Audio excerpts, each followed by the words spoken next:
Latest news updates కోసం ఇప్పుడే download చేసుకోండి Media Effects app. Welcome to Media Effects. Ranbir Kapoor, Rashmika Mandanna జంటగా నటించిన యానిమల్ సినిమా బాక్స్ ఆఫీస్ దగ్గర వసూల వర్షం కురిపించింది.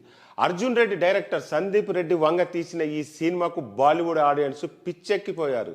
ఇక దీనికి సీక్వెల్ గా రాబోతున్న యానిమల్ పార్క్ గురించి అంతా ఎదురు చూస్తున్నారు. కానీ ఇప్పట్లో సినిమా పట్టలేక పరిస్థితి కనిపించట్లే. ప్రస్తుతం సందీప్ రెడ్డి వంగ ప్రభాస్తో చేయబోతున్న స్పిరిట్ సినిమా పనిలో బిజీగా ఉన్నారు. స్పిరిట్ను పూర్తి చేసిన తర్వాత యానిమల్ సీక్వెల్ షూటింగ్ మొదలు పెడతారని డిసైడ్ అయ్యారంట. దీంతో ఈ చిత్ర షూటింగ్ 2026లో ప్రారంభమయ్యే అవకాశం కనిపిస్తుంది. ప్రస్తుతం సందీప్ స్పిరిట్ స్క్రిప్ట్తో బిజీగా ఉన్నారు. ఈ సినిమా షూటింగ్ 2024 చివరిలో ప్రారంభం అయ్యే అవకాశాలు ఉంది.